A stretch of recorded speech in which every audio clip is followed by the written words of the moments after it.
Well, aloha. Kristen, I'm so happy to be with you today and excited to just learn a little bit more about you. Oh, I'm as excited to speak with you today, too. Anytime I get to talk with you, I'm excited.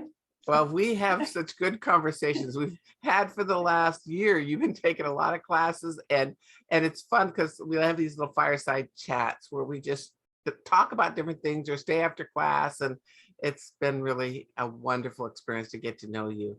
Well, for everybody else, I want you to know that Kristen has been in the direct selling profession for about 10 years. She's married to a retired military man. She has 3 children and she lives in Ohio.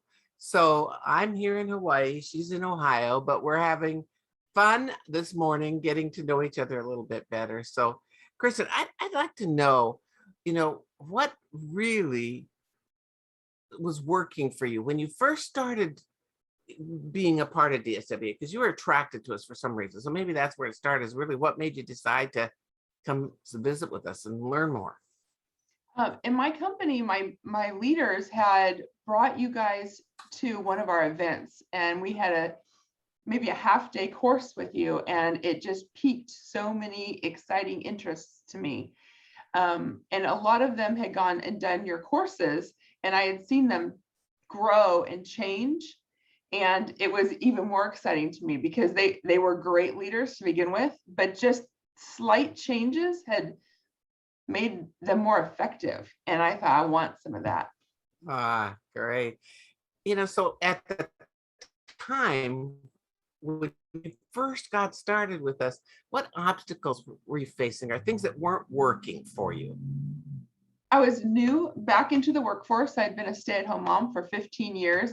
And during that time, the workforce changed a lot with technology and and I went from a traditional type of business to being the first entrepreneur in my family, and that looks very different. And so I knew that I needed to learn something, and I wanted to be able to have the right words and just learn how to communicate professionally. And through you guys was greatly suggested to try. Oh, good. I want to tell you something. It's funny how some members of your family, my family, are get a job, work forever, and retire. And then there were a few of us out of a big family that were entrepreneurs, and everybody that was an entrepreneur we still want to work. The other guys can't wait to get out of work. Exactly. It's really interesting how that happens, but I love what I get to do, as I know you do too, which is exciting. Yes.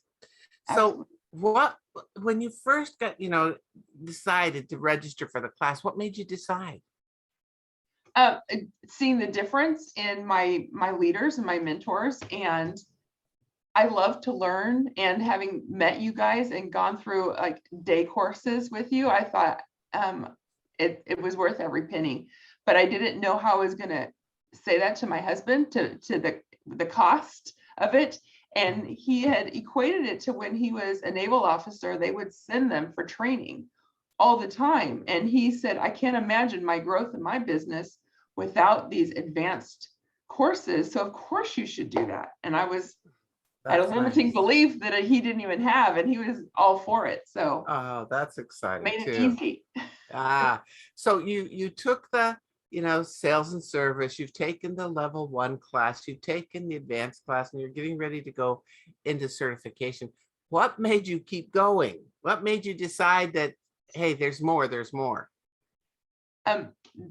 What we've learned, it just keeps growing and expanding, and I can apply it to my business, and I can apply it to my job as a wife and mom and friend, and I see it positively affecting every area of my life. And I mean, who wouldn't want to grow and be the best person they can be? And this is, I think you're going to have something beyond certification, because I'm going to want that.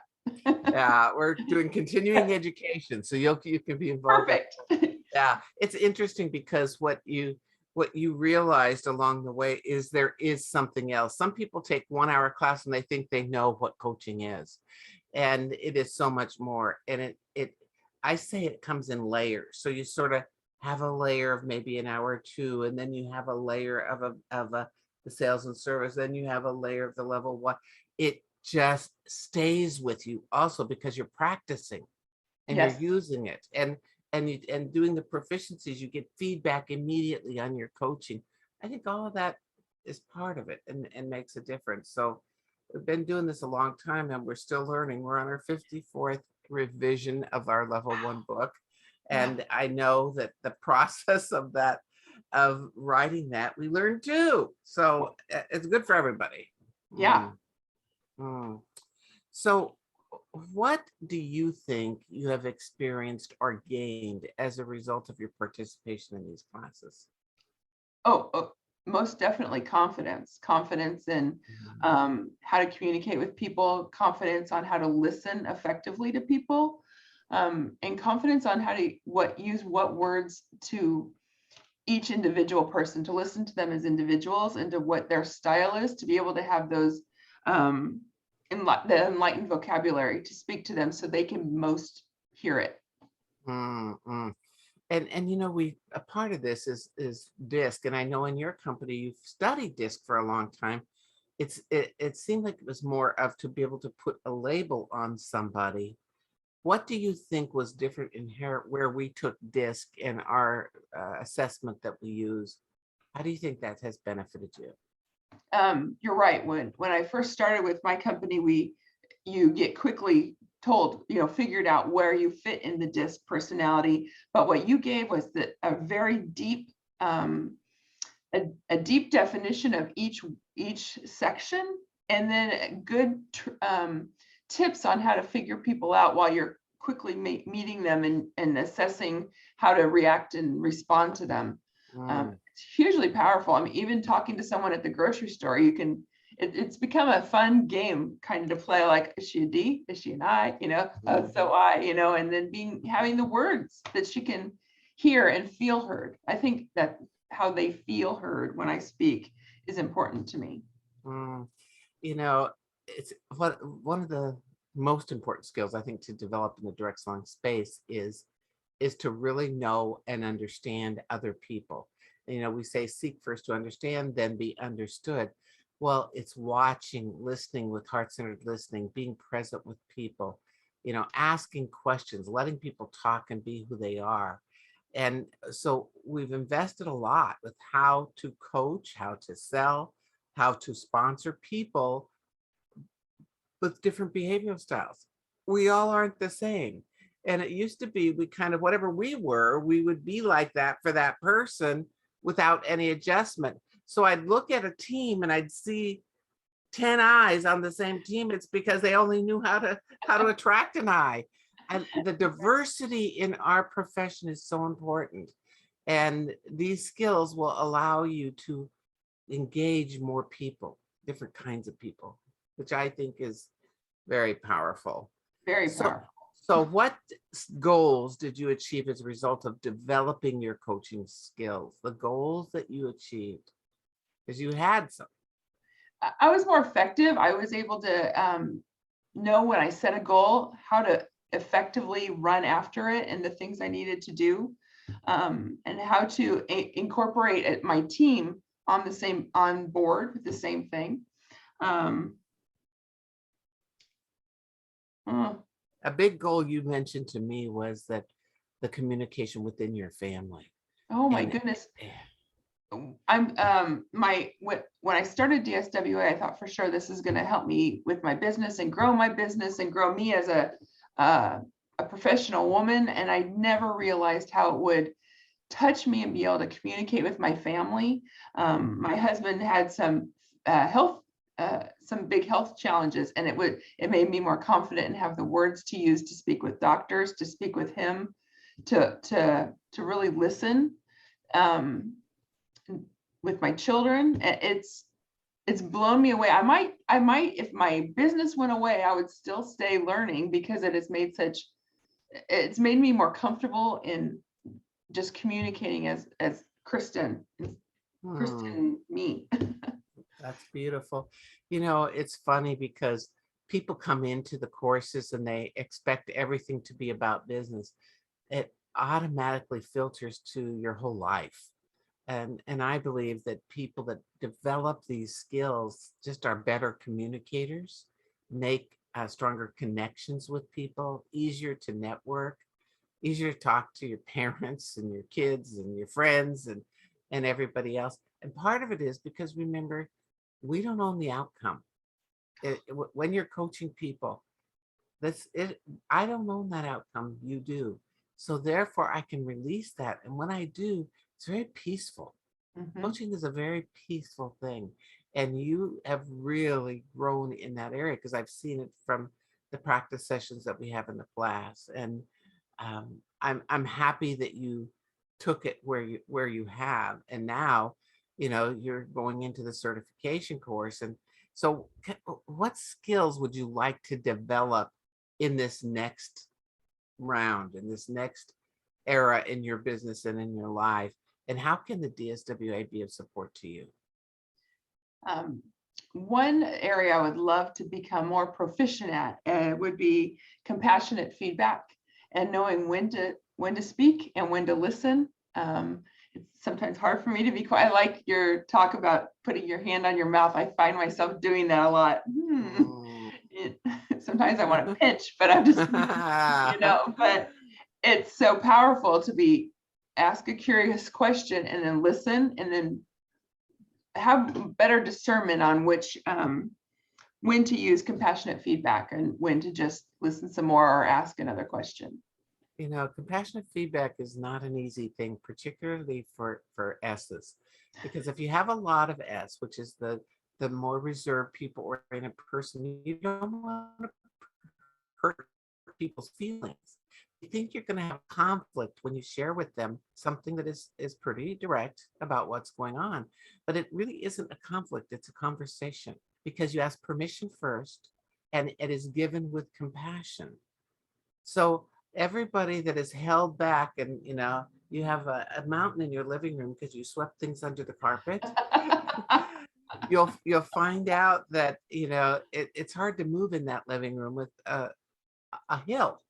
So so getting that out of the living room and having those discussions, and I really commend you, instead of running and hiding and saying, oh, let it go, let it go, let it go, because we all know when we let things go, sometimes what happens is it's an explosion and a Yeah. disaster and doesn't work. So a lot of people have challenges with compassionate feedback, and it is an important skill to learn, and to not be afraid to give it.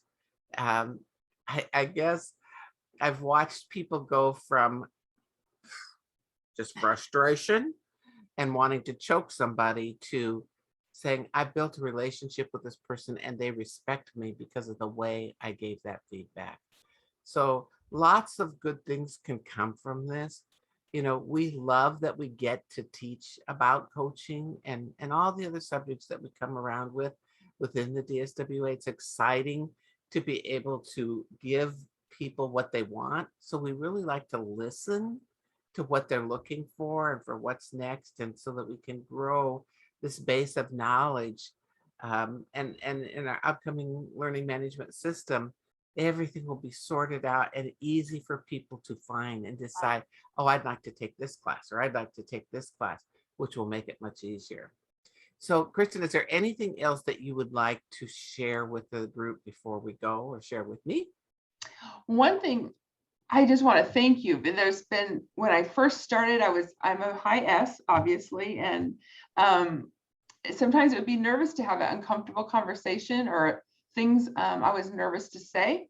And the times I've brought them to you, you've helped me come up with the words and questions to ask. And I've been able to go back to those situations and have what I consider difficult conversations with such a confidence and a peace.